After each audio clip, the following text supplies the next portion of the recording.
Merci beaucoup. Un témoignage d'André Fauteux. C'est un remerciement pour l'invitation. André Fauteux a été très important au Québec et même au niveau mondial pour attirer l'attention vis-à-vis des effets sanitaires des ondes électromagnétiques. Et je suis ici aujourd'hui pour vous prouver que je dirais, les hypothèses faites par l'industrie pour montrer qu'il n'y avait pas d'effet des ondes électromagnétiques sont totalement non fondées. Alors, ça va me faire très plaisir de faire ça. Alors, comme vous voyez ici, je suis vice-président de la Commission internationale sur les effets biologiques des champs électromagnétiques. C'est une commission de scientifiques, de gens qui ont en fait travaillé sur le sujet. Parce que vous savez, à l'Organisation mondiale de la santé, quand on fabrique des comités pour évaluer les ondes électromagnétiques, on invite seulement des gens qui viennent de l'ICNIRP et des gens qui ne sont pas vraiment spécialistes. L'ICNIRP, c'est le commando de l'industrie pour garder les limites électromagnétiques extrêmement hautes. Donc, on peut s'assurer du résultat de leur délibération de cette manière-là. Bon, maintenant, passons au sujet. On va parler de quoi? De l'exposition aux champs d'extrêmement basse fréquence, exposition aux radiofréquences, classement du Centre international de recherche sur le cancer, les missions de la Commission internationale sur les effets biologiques, l'écart de protection entre les différentes limites de sécurité, les fausses pistes de l'industrie. On vous a dit, c'est pas ionisant, c'est la chaleur, il n'y a pas de mécanisme. Tout ça, en fait, c'était des mensonges. Les trois arguments soutenant l'action sanitaire des rayonnements électromagnétiques sont reliés à ce qu'on appelle l'énergie d'activation. Ça, c'est un concept scientifique important. La seconde loi de la thermodynamique. Pour ceux qui ne le savent pas, la seconde loi de la thermodynamique, c'est une des choses en physique qui est la plus respectée. C'est un peu comme la vitesse de la lumière. Si vous dites que vous allez plus vite que la vitesse de la lumière, vous n'aurez pas beaucoup de fans. La seconde loi de la thermodynamique, c'est encore pire jusqu'à un certain point. Vous vous opposez à ça, vous allez perdre la guerre. Et la phosphorylation oxydative qui vient de la biologie. Je vais parler de la propagation des électrons dans les molécules d'eau, les protons qui se propagent dans l'eau, les antennes et les équations de Maxwell. Qu'est-ce qui se passe quand on ne respire plus? L'anoxie et la manipulation de la physique, le diabète et une nouvelle perception du soleil et des radiations en général. Donc, je plonge. Ça peut être un peu technique par moment, mais vous pouvez demander des explications. Je suis tout à vous. Bon, alors, vous voyez très bien ici, notre environnement est riche en rayonnement électromagnétique de basse tension. Donc, je n'ai pas de point. Est-ce que vous avez un machin pour pointer? Non, vous n'avez pas ça, on est trop pauvre. Peut-être la prochaine conférence. Alors, en haut à gauche, là, vous avez une ligne de haute tension. Et vous savez très bien que si vous viviez à proximité de ces lignes-là et que vous avez des enfants, ils ont un risque au moins doublé d'avoir la leucémie.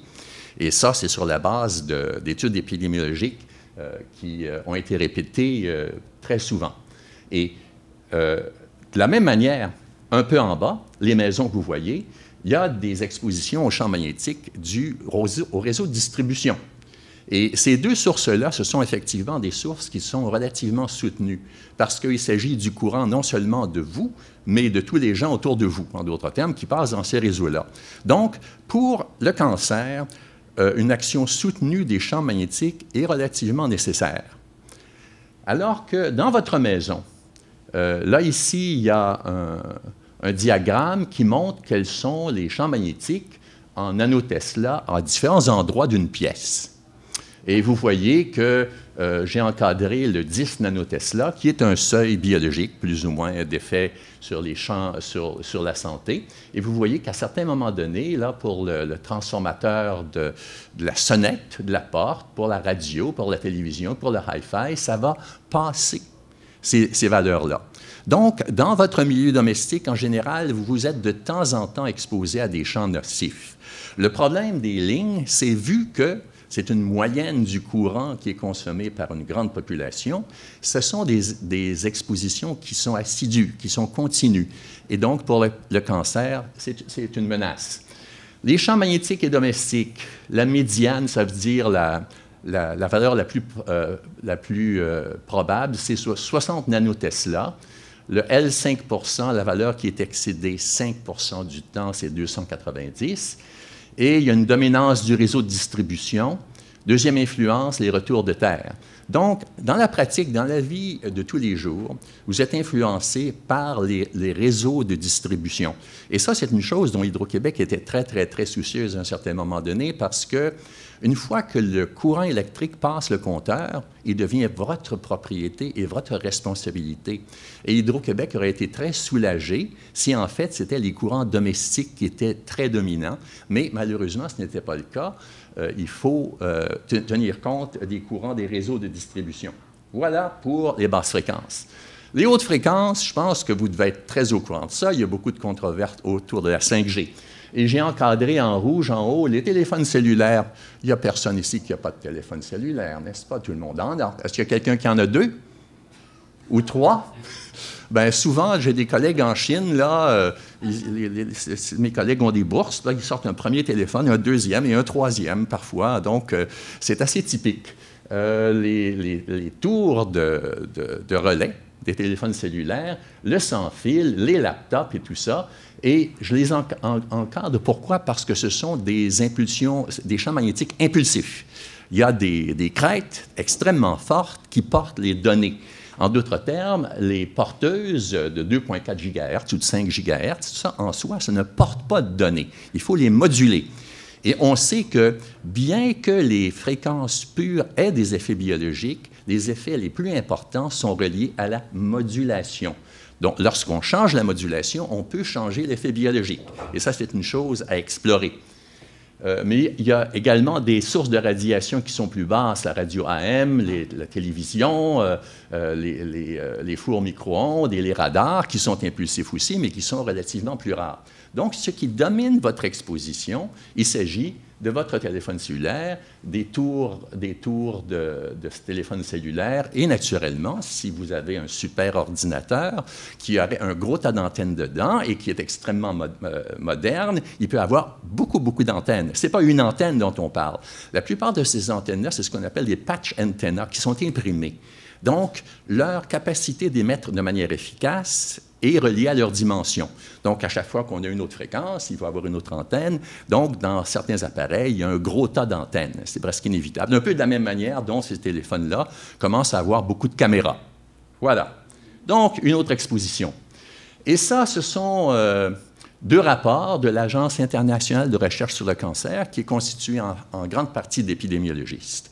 Ces gens-là sont spécialistes de l'examen des dossiers sanitaires dans les populations pour voir s'il y a une corrélation entre certaines maladies et certaines expositions. Donc, en 2002, il y a un monographe de l'Agence internationale qui a déclaré qu'il y avait une relation probable entre, ou possible, là, on ne se chicanera pas sur les mots, entre les champs de basse fréquence et le cancer, sur la base en particulier de la leucémie infantile, parce que c'était pour ça qu'on avait les preuves les plus grandes. À droite, on a un document de 2011 où on dit que, la même chose pour les radiofréquences, que on pense que le gliome est le neurome acoustique. Donc, le gliome est un cancer du cerveau qui est extrêmement létal, dont on ne se remet pas. Un neurinome acoustique, c'est un peu moins grave, mais ça arrive également. Et ça, ce serait relié au fait que vous avez des émetteurs radiofréquences que vous mettez tout près de votre tête. Donc, ces agences-là, cette agence-là a pontifié vis-à-vis de ces effets-là. Malheureusement, ces agences-là ne sont pas des physiciens, ne sont pas des physiologistes, ce sont des épidémiologistes. Donc, ils seraient allés beaucoup plus loin s'ils en avaient su beaucoup plus. Mais au moins, ils ont fait une partie du bon travail. Là, maintenant, il s'agit de la Commission internationale sur les effets biologiques des ondes électromagnétiques. Ça, comme je vous l'ai expliqué, c'est un groupe de scientifiques qui ont eux-mêmes travaillé sur le sujet et qui ont des données expérimentales pour prouver que les effets sont bien là.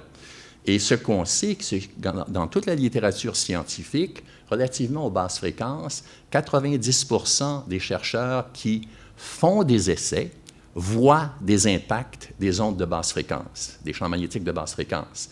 Dans les radiofréquences, c'est un peu plus compliqué, c'est probablement 65-70% qui voient des effets, parce que dans les radiofréquences, il y a beaucoup de fréquences différentes, il y a beaucoup de modulations, il y a beaucoup de manières de faire les essais. Donc, c'est un peu plus difficile d'attraper le poisson. Mais c'est quand même je dirais, très convaincant. Donc, un article à gauche où on faisait la promotion de comment on devrait changer les téléphones cellulaires afin de réduire l'exposition des utilisateurs aux ondes électromagnétiques. Et ça, c'est quelque chose qui est tout à fait faisable, mais c'est quelque chose que l'industrie ne fait pas tant qu'il n'y a pas une clameur qui monte de la population. Et des politiciens bien placés à Washington me disent, nous, on ne peut rien faire, il faut que ça vienne de la population. Ce qui est un peu troublant. À la télévision, vous pourriez penser que ces gars-là, là, comme, je ne sais pas, Biden ou Trump, ont énormément de pouvoir. Mais quand on leur parle en privé, ce qu'ils nous disent, nous, on ne peut rien faire. Parce que ces gens-là, ces dirigeants d'entreprise-là, sont trop importants pour nous. Et à droite, c'est une analyse qui a été en grande partie concoctée par Ron Melnick. Ron Melnick, c'est le gars qui a fait le design de l'étude du National Toxicology Program, où on a exposé des rats à des fréquences différentes et à des modulations différentes, et ils ont montré qu'il y avait un effet cancérigène. Et naturellement, la FDA, la Food and Drug Administration aux États-Unis, a tenté d'enterrer ces résultats-là, de les atténuer, que dans le public, on en parle avec des mots différents. Vous connaissez bien comment ça se passe. Et après avoir vécu cette circonstance-là, Ron Melnick est devenu président de notre association. Donc, ça veut dire quelque chose. Bon, alors, les limites de santé. Les expositions au rayonnement de basse fréquence et de radiofréquence ont augmenté considérablement au cours du temps. Mais comme je vous ai expliqué, les impacts sont très bien documentés au laboratoire et par l'épidémiologie. L'opinion de l'industrie sur la sécurité des radiations n'accepte que les impacts sanitaires à court terme et étroitement définis. Pour avoir un agent qui n'est pas dangereux, on restreint notre investigation dans le temps et dans son contexte. Tandis que les risques chroniques sont maintenant documentés par la science. L'infrastructure des basses fréquences ne peut s'adapter du jour au lendemain. Si je dis à Hydro-Québec, demain matin, là, vous réduisez vos champs magnétiques par un facteur de 100, ils vont paniquer. C'est évidemment pas là qu'on s'en va. Ce qu'on veut, c'est que les nouvelles structures soient plus cohérentes avec la réalité scientifique. Tandis que l'infrastructure du sans-fil est dans sa phase de croissance. Pendant la COVID, on a installé des antennes à un rythme accéléré parce qu'on voulait profiter de la situation. Donc, pour l'énergie électrique en haut du tableau, l'industrie dit que ce qui n'est pas dangereux, c'est 417 000 nanotesla. Ça, c'est l'ICNIRP. Ça, c'est le commando de l'industrie. En d'autres termes, l'Institut des ingénieurs en électricité et en électronique, initialement, ont défini un standard et ils se sentaient inconfortables de le défendre parce que dans leurs propres documents, ils disent deux choses. Ils disent, ça couvre tous les risques reliés au champ électromagnétique. Ils disent également, mais c'est basé uniquement sur la chaleur. Donc, ça, c'est un peu une contradiction. Donc, ils voulaient un peu se distancer de ça. Donc, ils ont créé l'ICNIRP. C'est vraiment Non-Ionizing Radiation Protection. C'est un groupe financé par le gouvernement allemand. C'est des individus qui ont été choisis par l'industrie, qui sont là essentiellement pour maintenir l'opinion suivant laquelle seulement la chaleur est importante dans les risques. À CGIH, ça, c'est les hygiénistes américains, ils disent que c'est 100 000 nanotesla, alors que pour la santé publique, la commission, ça c'est une étude de European Environmental Medicine en Europe, leur comité dit que ça devrait être de 30 à 100 nanotesla, et l'association médicale autrichienne dit que ça devrait être de 20 à 400 nanotesla. Oui, c'est assez embêtant. Donc, entre les deux, il y a un rapport de 250 à 2850. Donc, il y a du travail à faire pour amener ces gens-là à la même table. Et ce que je veux vous montrer, c'est qu'il y a un autre chiffre, l'OL. Ça, c'est Lowest Observed Adverse Effect Level. J'ai mis 25 nanotesla. Ça, c'est mes propres expériences que j'ai faites en laboratoire, où je note que si on compare des cellules qui sont en croissance dans un milieu de 1889, où il n'y avait pas du tout de champ magnétique de basse fréquence, Et ce que je les mets subitement dans un milieu moderne, bien, les effets sont absolument évidents, des changements dans le nombre de chromosomes pour les cellules cancéreuses à 25 nanotesla. Donc, je suis plus ou moins en ligne avec l'EuroPM et l'Association médicale autrichienne. Voilà pour la basse fréquence. Pour la haute fréquence en bas, bien, ça se développe depuis à peu près 35 années ou plus, sous forme d'impulsion. Et l'industrie accepte, évidemment, ça varie suivant la fréquence, mais le pire, c'est 10 millions de microwatts par mètre carré. Alors que European dit que ça devrait être de 0,1 à 10 000 microwatts par mètre carré suivant les circonstances, et l'Association médicale autrichienne, ça devrait être de 1 à 1000. Donc, on a un rapport de 1000 à 100 millions. C'est beaucoup, ça. C'est très beaucoup. Donc, c'est pour ça que l'industrie est si nerveuse, c'est qu'elle se rend compte que si on tient compte vraiment de facteurs biologiques, bien, qu'est-ce qu'on va être obligé de faire? Est-ce qu'on élimine une industrie complète? Donc, on a ce problème-là à résoudre. Ça se fait. Bon, les écarts de protection s'expliquent par une mauvaise compréhension de la physique, par l'industrie, et par des connaissances biologiques superficielles. Les impacts sanitaires des rayonnements électromagnétiques non ionisants et non thermiques seraient impossibles d'après l'industrie pour 3 raisons. Les rayonnements sont non ionisants, vous avez sûrement déjà entendu ça. Les rayonnements sont trop faibles, sont non thermiques, ils ne peuvent pas échauffer le corps humain. Il n'existe aucun mécanisme pour soutenir l'action de ces rayonnements électromagnétiques. Ces arguments permettraient de conclure que le rayonnement électromagnétique aux fréquences d'énergie électrique et du sans-fil est incapable d'activer ou même d'influencer les réactions biologiques. Bien, c'est très beau, ça. C'est très beau. Ça les dégage de toute responsabilité vis-à-vis de l'agent qu'ils vendent. Bon, le raisonnement de l'industrie, c'est quoi? C'est l'énergie d'activation pour l'ionisation des molécules est supérieure à ce chiffre-là, 1,6 10 exposant à -8 joules, mais l'énergie disponible des rayonnements électromagnétiques est beaucoup plus faible que ce qui ionise les atomes. Donc, sur ce point-là, ils ont parfaitement raison. Donc, pour les radiofréquences, c'est 10 exposant à -25, 10 exposant à -32 pour les fréquences d'énergie électrique. Donc, c'est clair, l'ionisation est impossible, mais est-ce qu'elle est nécessaire pour influencer la biologie? Et je me rappelle, lorsque j'étais sur le comité du New Hampshire qui étudiait la 5G, le gars de l'industrie, Eric Swanson, disait « Mais c'est non ionisant. » Le Dr Woods, qui était allumé, il dit « Ça n'a rien à voir, le corps est déjà ionisé. » Puis, on va aller plus loin que ça. Bon, la raison de l'industrie trop faible pour chauffer des tissus. L'énergie thermique des molécules d'eau est de 1,5 10 exposant à -20 joules. C'est bien plus important que l'énergie disponible des rayonnements. L'énergie des rayonnements est toute petite. C'est 6,6 exposant à -25 joules pour les radiofréquences. C'est 4 fois multiplié par 10 exposant à -32 joules pour les fréquences d'énergie électrique. Beaucoup plus petit, donc ça veut dire que ça ne peut rien faire.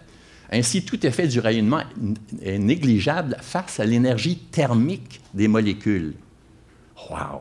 Ça, c'est un autre argument absolument massu. Mais le rayonnement doit-il vraiment rivaliser avec l'énergie thermique des molécules d'eau? Alors, c'est là qu'est vraiment le sophisme complet. Un conducteur métallique, là, les antennes que vous avez dans vos téléphones cellulaires sont faites de métal. Et ces métaux-là sont à température de la pièce. Ils ont de l'énergie thermique. Malgré tout, les électrons d'un conducteur métallique peuvent détecter des minuscules signaux électromagnétiques, même si l'antenne est à température ambiante. Alors pourquoi est-ce qu'ils sont capables de détecter quand ils sont challengés par une énergie thermique aussi importante? Les champs électromagnétiques environnementaux pourraient-ils influencer le mouvement des électrons et des protons à l'intérieur des cellules? C'est ça, finalement, la question.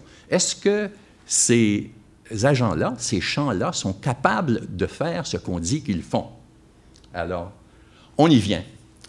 Aucun mécanisme ne permet l'action biologique des rayonnements électromagnétiques. En réalité, ce qui manquait, c'est une volonté de l'industrie de trouver des mécanismes. Et moi, je me sens extrêmement coupable. de tout ça, parce qu'à l'époque où je voyais ces standards-là et ces manigances-là se dérouler, je faisais partie de l'industrie. Et je voyais bien qu'il y avait quelque chose qui n'allait pas. Mais à cette époque-là, j'étais junior. Je me disais, mes supérieurs, mes boss doivent savoir exactement ce qu'ils sont. Alors, comme un enfant, on se laisse endormir, puis on s'imagine que peut-être ils ont raison. On me disait, on a fait un comité spécial pour ça. Mais évidemment, le comité, c'était en grande partie des ingénieurs et des gens sympathiques. Une volonté de trouver des mécanismes, il n'y en avait pas. Un mécanisme central en biologie est le métabolisme des mitochondries sous forme de phosphorylation oxydative. Combien de gens ici savent ce que c'est la phosphorylation oxydative? Tout le monde, c'est ça? Bien, je vais vous le montrer un peu ce que c'est. Repose sur des courants d'électrons et de protons. En réalité, ce qui vous distingue de votre chaise, qui est inanimée, et vous qui êtes vivante, c'est qu'il y a des paquets de courants d'électrons et de protons qui circulent en vous continuellement. Si on les arrêtait, vous seriez mort et vous deviendriez une matière inanimée. Donc, c'est la caractéristique de la vie de maintenir ces courants d'électrons et de protons-là de manière continue. Autrement, vous êtes mort en quelques secondes. Donc, à quoi ils servent ces courants d'électrons et de protons-là? Ils maintiennent le niveau de l'adénosine triphosphate, ATP. Ça dit quelque chose à quelqu'un, ça peut-être? Ah bon, quelques mains, disons qu'il y a des quasi-biologistes. L'ATP, c'est la monnaie de la cellule. C'est comme le dollar américain de la planète, sauf que pour les cellules, c'est de l'ATP. Si l'ATP disparaît, ça s'effondre. Bon, passons maintenant à une analyse physique et biologique impartiale de la question des effets des rayonnements électromagnétiques sur la santé. Ça, c'est mon analyse à moi. Un riche dossier de publications scientifiques expérimentales, laboratoires épidémiologiques sur le sujet montre que pour ces fréquences-là, l'impossible de l'industrie se produit allègrement. 90% des essais, 75% pour les radiofréquences. Depuis la fin des années 70, la science montre que les effets des champs électromagnétiques non ionisants et non thermiques sur la santé, ça c'est toutes les radiations dont on parle, sont en fait incontestables. Donc, si l'industrie avait été au courant des développements de la science, en 1900, à peu près 78, il aurait dû dire « Ah, on s'est trompé. En fait, les gens qui disent qu'il y a des effets des ondes ont raison. » La preuve repose sur deux principes de physique et sur la biologie. Et je vous montre ça tout de suite. Les trois éléments, la seconde loi de la thermodynamique. Tout le monde est au courant. Ça, c'est comme je vous l'expliquais, c'est un peu comme la vitesse de la lumière, c'est incontournable en physique. Tous les physiciens vont se dire « Ah oui, ça marche. » L'anatomie de la phosphorylation oxydative, il y a eu 3 Nobel qui ont été décernés pour décrire ce mécanisme-là. Et les équations de Maxwell en physique. Je pense que ça aussi, on dit que les équations de Maxwell sont valides partout du subatomique à l'échelle des galaxies. Donc, c'est quelque chose de sérieux également. Donc, ça, c'est 3 choses que je pourrais désigner comme intouchables. On va utiliser les 3. Bon, toute la question, c'est de savoir, est-ce que les ondes peuvent est-ce qu'elles peuvent activer des réactions chimiques? Donc, Arrhenius, en 1889, une équation très primitive qui était valide seulement pour les gaz, il y avait cette équation-là. EA, c'est l'énergie d'activation. Donc, c'est plus ou moins cette tactique-là que l'industrie a utilisée, cette limite sanitaire de l'industrie utilise l'argument de la non-ionisation, donc la science de 1889. Mais depuis ce temps-là, les choses ont évolué. Eux autres, ils se disent, bien, il y a l'énergie d'activation, comme je l'ai montré dans les diapositives précédentes, est trop faible pour les ondes. Mais en 1935, il y a une nouvelle équation qui était valable, pas pour les gaz, mais pour les liquides. Je pense qu'on est plutôt liquide. Et ça disait qu'ils ont remplacé l'énergie d'activation par le concept de l'énergie de Gibbs, ou l'énergie libre de Gibbs, qui est en fait une autre variable. Si l'industrie, en 1935, avait utilisé cette équation-là, ils auraient dû investiguer le delta G dans toutes les réactions biologiques pour prouver que les ondes électromagnétiques étaient trop faibles pour entraîner des réactions. Déjà ça, c'était quelque chose de beaucoup trop lourd. Ils aimaient mieux rester en 1889. Et en 1935, en 77-78, Bennett Chandler a une équation qui est valable pour les systèmes vivants. Wow! Ça, c'est bon pour nous, ça, parce que je pense qu'on est des systèmes vivants. Et là, vous voyez qu'il y a un terme en rouge qui s'appelle delta S. Delta S, c'est le changement de l'entropie. Donc, à partir de 1978, si on avait suivi le développement scientifique vis-à-vis de l'activation des réactions chimiques, on aurait dû tenir compte de l'entropie. Ah! Et là, on va voir un peu ce que c'est l'entropie. Bon, la seconde loi de la thermodynamique dit que l'entropie augmente toujours. Vous allez me dire, ça fait quoi dans ma vie, ça? Bon, une mesure du désordre. Le désordre augmente tout le temps dans les systèmes physiques, biologiques, dans tous les systèmes de l'univers. La physique croit à ça, dur comme fer. Tout système qui s'organise doit augmenter l'entropie ailleurs pour compenser. Donc là, j'ai illustré de l'ADN, j'ai illustré le nez d'un nématode pour montrer que la vie est très, très, très organisée. Quand vous organisez des molécules et des choses, vous diminuez l'entropie. Mais la seconde loi de la thermodynamique dit que vous devez compenser cette réduction-là par une augmentation de l'entropie ailleurs. La vie étant organisée, elle doit créer des réactions de désorganisation qui compensent le S pour compenser son organisation sous la forme de radicaux libres du métabolisme. Ça, c'est votre fonction métabolique personnelle. Les radicaux libres satisfaisant la seconde loi sont créés par des électrons s'échappant des réactions biochimiques. On sait exactement d'où ils s'échappent. Ils s'échappent du complexe 1 et du complexe 3. Les réactions chimiques impliquent le transfert d'électrons d'un atome oxydé à un atome réduit. Dans les réactions biochimiques, notre nourriture est oxydée, tandis que l'oxygène que nous respirons est réduit. On a besoin de nourriture, on a besoin d'oxygène. C'est le métabolisme d'oxydoréduction des tissus vivants. Alors là, je vous parle un petit peu d'oxydoréduction. Le transfert d'électrons dans les réactions inorganiques se produit généralement sur des très petites distances, d'un atome à l'autre. Un électron saute de l'un à l'autre. C'est ça qui se passe en général, les réactions inorganiques. Mais dans les mitochondries des humains, les animaux et les plantes, la phosphorylation oxydative étire les trajectoires des électrons sur des centaines de nanomètres. En d'autres termes, les électrons ils se déplacent d'un endroit à l'autre. Les protons ils se déplacent d'un endroit à l'autre, constituant des courants d'électrons et de protons. Donc, la phosphorylation oxydative crée également un regroupement de protons. Ça, c'est un genre de batterie à l'intérieur des cellules. Dans l'espace intermembranaire des mitochondries, ces protons sont utilisés pour créer des molécules d'ATP à partir de l'adénosine diphosphate. Les molécules d'ATP sont exportées dans toute la cellule pour permettre son entretien et sa croissance. Les trajectoires des circuits des protons dans les mitochondries s'étendent sur environ 200 nanomètres. Donc, vous avez une cellule. Dans une cellule, vous avez quelques milliers de mitochondries. Dans chaque mitochondrie, il y a des électrons et des protons qui circulent. C'est nécessaire, sinon il n'y a pas d'ATP. La phosphorylation oxydative, le fait que les courants d'électrons et de protons sont essentiels à la vie, a été proposé en 1961 par Mitchell.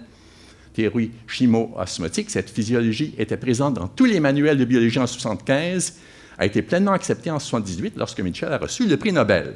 Et là, j'ai une illustration. Vous voyez, à gauche, c'est le noyau d'une cellule. Vous voyez comme c'est petit. Le noyau d'une cellule. Puis à côté, vous avez des mitochondries en grand nombre. Dans un œuf humain, il peut avoir jusqu'à 1/3 de million de mitochondries. Dans une cellule cardiaque, il peut y en avoir 50 000. Puis dans chacune de ces mitochondries-là, il y a des électrons, il y a des protons qui circulent, qui sont libres.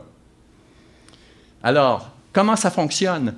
Là, je montre une mitochondrie et je montre le circuit des électrons et des protons. En noir, la circulation des électrons.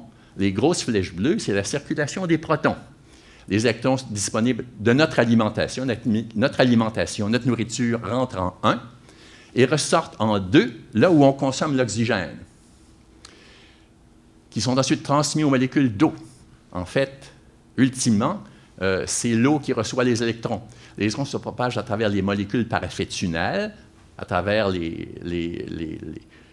gros objets là, que vous voyez là. Les électrons peuvent voyager à travers ça, ou par diffusion à travers l'eau. La chaîne de transfert d'électrons s'étend sur 100 nanomètres. Les électrons créent une concentration de protons dans l'espace intermembranaire, là où il y a le plus. Le transport des protons commence à 1 et se termine à 3, couvrant des distances de 200 nanomètres. les courants de protons circulent le long de la membrane interne, sans contrepoison. Et là, j'explique exactement comment ça marche. Mais ce qu'il faut retenir, c'est qu'il y a des trajets d'électrons et de protons qui sont absolument essentiels pour toute la biologie.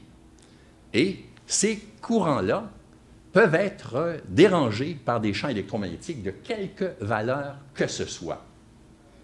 Donc, là, j'illustre comment les électrons se propagent à travers une molécule du complexe 1. Et dans le complexe 4, j'illustre comment les électrons et les protons se propagent. À l'intérieur des molécules, les électrons et les protons peuvent sauter d'un endroit à l'autre. Mais ce qui nous intéresse plus, c'est quand ces électrons et ces protons-là sont sur des trajets où ils diffusent dans l'eau. Un ingénieur d'électricité, il lèverait la main et il dirait « Docteur Hérault, les électrons et les protons ne bougent pas dans l'eau. » Ils ne bougent pas dans l'eau, les électrons et les protons, quand ils n'ont pas été libérés par un processus actif. En d'autres termes, si on les met, les électrons, et si on les met, les protons, ils se propagent. Alors, une démonstration. Ça, en fait, c'est une boule de sodium et de potassium qui est dans l'air, soutenue d'une pipette. Je vais essayer de recommencer. Non, je vais aller en arrière. Puis, on va tourner en arrière.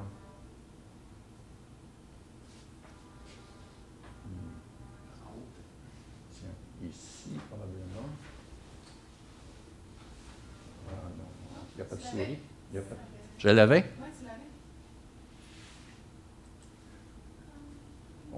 Par l'avant. Bien, dans le fond, l'expérience, c'est quoi? On prend un matériel, le sodium et le potassium, qui émet des électrons exactement comme le métabolisme le fait. On pousse les électrons dans l'eau. Puis, dans cette expérience-là, les boules de sodium et de potassium sont simplement dans une atmosphère humide. Et il se dépose une couche de 100 nanomètres d'eau sur ces boules-là.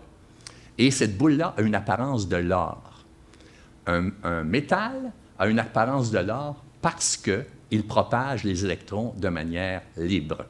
Donc, ça, c'est une démonstration expérimentale que les électrons se propagent dans l'eau de manière extrêmement aisée. Et de toute façon, si c'était très difficile, on serait tous morts.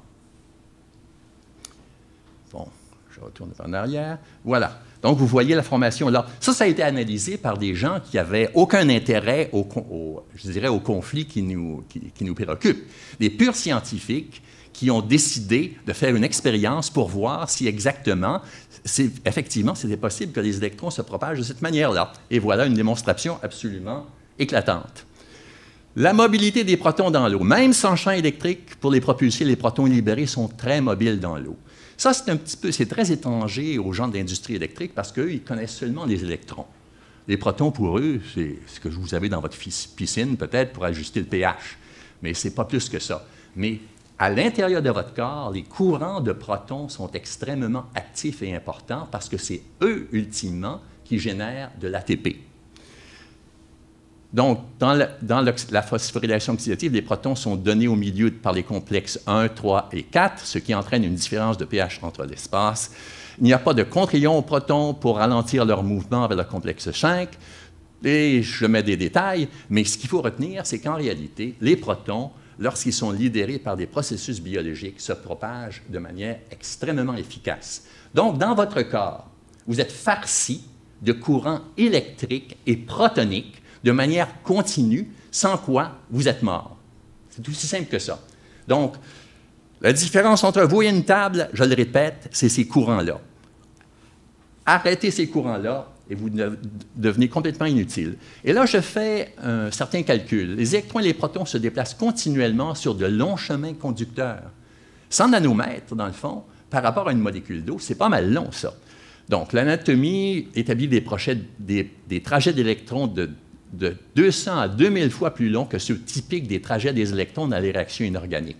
Une caractéristique de la vie, c'est d'avoir des trajets de charge qui sont très longs. Comme il y a de nombreuses cellules dans le corps, de nombreuses mitochondries par cellule et de nombreuses molécules d'ATP par montre, le nombre de conducteurs de 150 nanomètres dans le corps humain est vraiment astronomique. C'est 18, de 0,28 à 18 sextillions. Je ne me rappelle pas du nombre de zéros que ça veut dire, c'est des sextillions que vous avez dans votre corps. Donc, ce n'est pas comme s'il y en avait 5. C'est Partout dans votre corps, dans tout ce qui est vivant, vous avez ces courants-là. Tous les chemins conducteurs, en fait, sont des antennes. Quand les électrons se propagent quelque part, ils sont sensibles aux champs électromagnétiques, que ce soit des champs magnétiques de basse fréquence ou de haute fréquence. Donc, le principe de superposition est le mouvement des électrons et des protons entraînés biologiquement par votre métabolisme et modifié par le rayonnement électromagnétique de l'environnement. Donc, le rayonnement électromagnétique n'entre pas en compétition avec le mouvement thermique, mais perturbe des charges qui ont déjà été libérées par votre métabolisme.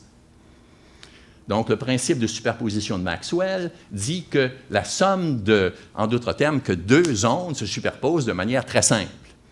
Donc, ce principe s'applique à toutes les ondes, et plus particulièrement aux ondes électromagnétiques, et stipule que lorsque deux ondes se chevauchent dans l'espace, l'onde résultante est égale à la somme des ondes individuelles.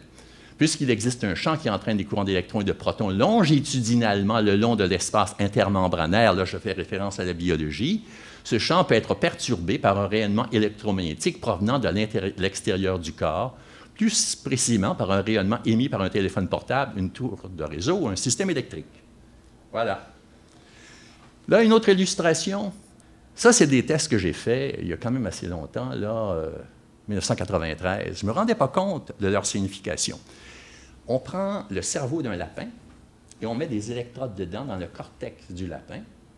Puis là, on lui coupe l'oxygène essentiellement, on lui donne une dose d'anesthésie massive et le sang arrête de circuler. Quand le sang arrête de circuler, l'oxygène arrête d'arriver au cerveau. Donc, il n'y a plus rien dans l'oxydation phosphorylative pour accueillir les électrons. Donc, on éteint les électrons et les protons. Vous voyez ici, là, la courbe d'en haut, c'est avant, puis 6 minutes après, l'impédance du tissu, les caractéristiques électriques du tissu ont complètement changé.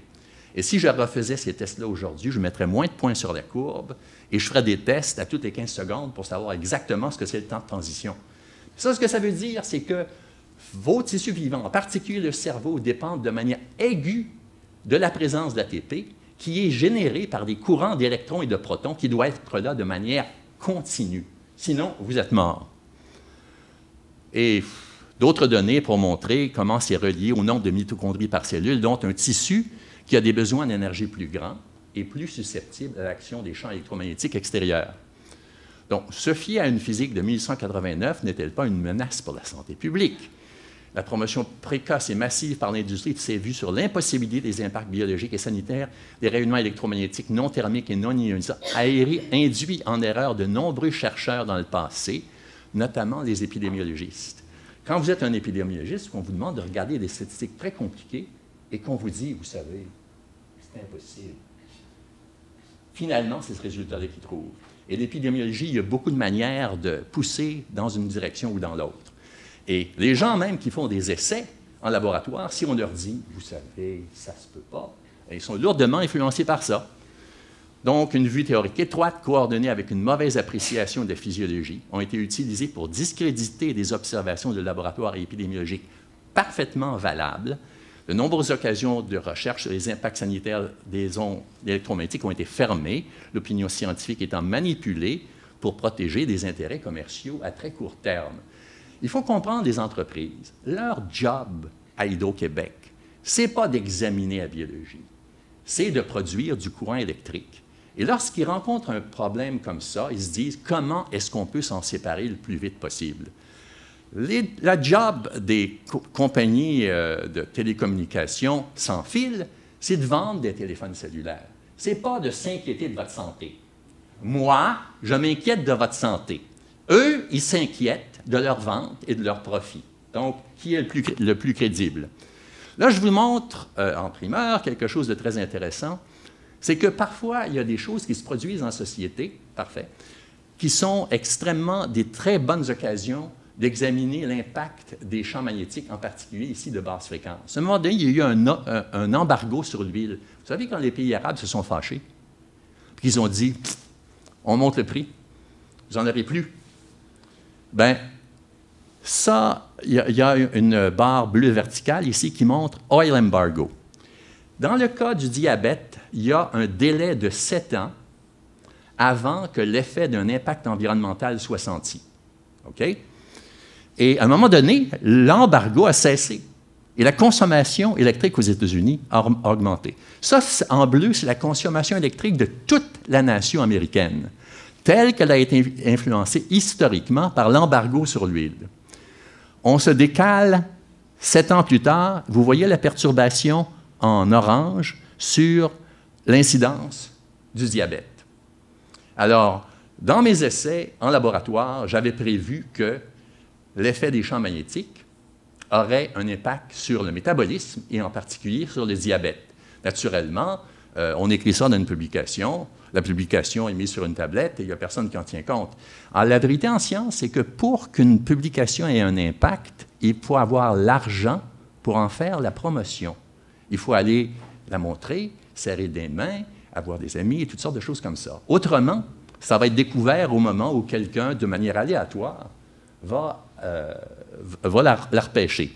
Donc, ça, c'est une pièce d'évidence. On appelle ça de l'épidémiologie écologique. Ce n'est pas aussi précis que l'épidémiologie formelle où on crée des populations. Mais ça, c'est une nation complète dont on connaît les détails de la consommation électrique et du taux de leucémie. On voit également une trace relativement au Telecom Act qui a permis aux industries de sans-fil subitement d'installer toutes les tours qu'ils voulaient. Une nouvelle vue du Soleil. Les radiations, dans le fond, ce sont des choses qui dérangent les systèmes biologiques. Donc, l'énergie injectée au hasard dans les systèmes vivants est une perturbation. Les émissions nucléaires ou électromagnétiques proviennent d'une diminution locale de l'entropie qui évacue le trop-plein d'énergie ailleurs. Et les merveilleux rayons du Soleil, c'est le trop-plein d'énergie du Soleil qui vous envoie comme ça. De tous les temps, le Soleil a été vénéré comme un dieu. Vous voyez, Ra en Égypte, là, il était sur un bateau puis il se déplaçait au cours de la journée. Le Soleil qui réchauffe notre Terre est extrêmement utile pour fondre la glace et transformer en eau, parce que sans eau, on n'aurait pas de vie. Il est également utile pour alimenter la photosynthèse ainsi qu'un certain nombre de processus vitaux. Mais notre adaptation au cours des milliards d'années au rayonnement solaire et aux champs statiques de la Terre ne doit pas nous aveugler quant à leur potentiel perturbateur quand nous ne sommes que partiellement adaptés au rayonnement ultraviolet. Donc, on est tolérant au Soleil, pas totalement. C'est une tolérance qu'on a acquise au cours du temps. Je pense que c'est la dernière, je serai dans mon temps. Ça, c'est l'eau, le Soleil et l'équation de Drake. Ce que vous voyez ici, c'est une courbe d'absorption de l'eau pour différentes fréquences de radiation. Vous voyez en couleur le visible, ça, c'est la radiation de notre Soleil. Et comme par hasard, est-ce que c'est vraiment un hasard, l'absorption de l'eau de ces radiations-là est absolument minimum. Alors, l'hypothèse dont je parle ici, c'est que pour avoir la vie quelque part, ou pour que la vie évolue, ou pour que la vie se porte bien, il faut non seulement que les radiations fondent la glace en eau, mais que l'eau n'absorbe pas trop des radiations du Soleil, parce que l'eau est déstabilisée par les radiations électromagnétiques. Et à droite, vous avez des fréquences des bandes 5G et du Wi-Fi. Et vous voyez que ça, c'est un graphique. À gauche, l'échelle, c'est entre... une échelle vaut 1000 fois. Donc, ces radiations-là sont absorbées par l'eau de manière beaucoup plus considérable. Alors, l'industrie électrique va vous dire, c'est merveilleux, c'est absorbé par l'eau, ça ne pénètre pas. Mais de la même manière, parce que c'est absorbé par l'eau, ça dérange l'eau. L'eau, ce n'est pas un ingrédient maléfique de la vie, c'est un ingrédient essentiel. Donc, si on dérange les structures fondamentales de l'eau, on n'agit pas dans le sens de la vie.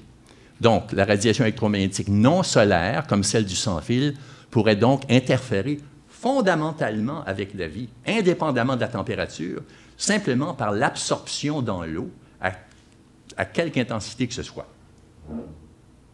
Je n'ai plus de diapositive.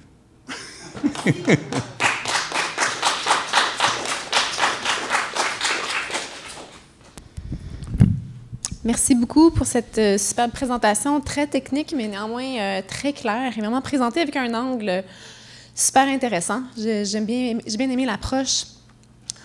bon, ils ont leurs critères qui disent que c'est pas possible, que ça cause des effets biologiques détrimentaux. Mais après, OK, ça peut, ces rayonnements-là de faible intensité peuvent affecter le vivant. Les antennes dans nos téléphones sont capables de ressentir l'effet. Alors pourquoi pas notre corps, qui est finalement rempli d'électrons et de protons? L'industrie prend bien soin de ne pas déranger les systèmes qu'ils produisent entre eux, la compatibilité électromagnétique. Mais le fait que ça vous affecte, vous, ça n'a pas beaucoup d'importance, il semble. Il n'y a aucune question sur cette présentation? Oui, allez-y. Ce que vous dites là est scientifique, convaincant.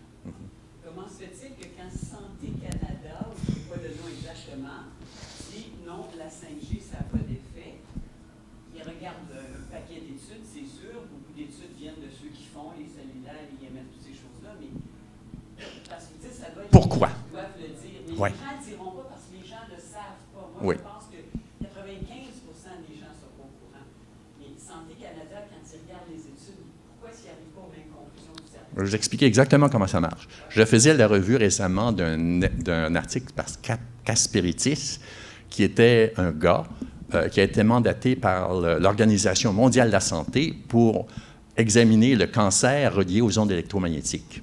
Bon, lui, il vient de l'ICNIRP. Puis sur son comité de cet article-là, il y a également 2 autres personnes de l'ICNIRP. Et les autres auteurs, ben, on met un épidémiologiste de réputation pour donner l'impression qu'on a quelqu'un de très haut niveau. Puis après ça, les autres, ça peut être simplement des gens qui sont invités à participer sans qu'il y ait une vraie expertise. Vous savez, on m'a accosté dans des réunions politiques pour dire « ça ne vous serait pas intéressé à aller à Genève, participer à des comités? » Est-ce qu'il y a quelqu'un qui serait intéressé à aller à Genève, participer à des comités? Oui, bien voilà. Alors, c'est une promotion. On met notre nom, on devient subitement visible. Donc, constituer des groupes qui sont en fait susceptibles d'abonder dans le bon sens, dans le sens du gouvernement, c'est très facile quand on a beaucoup d'influence. Et je pense que c'est exactement ce qui se passe dans la société. C'est que ces sociétés-là de sans fil sont très puissantes, sont bien installées, et elles utilisent leur pouvoir. Qui ne le ferait pas? En d'autres termes, les entreprises protègent leurs intérêts et ils s'arrangent, en particulier avec l'Organisation mondiale de la santé, qui, comme vous le savez, est financée par qui? Voilà, c'est même pas un secret, hein? Donc, ce sont des intérêts privés.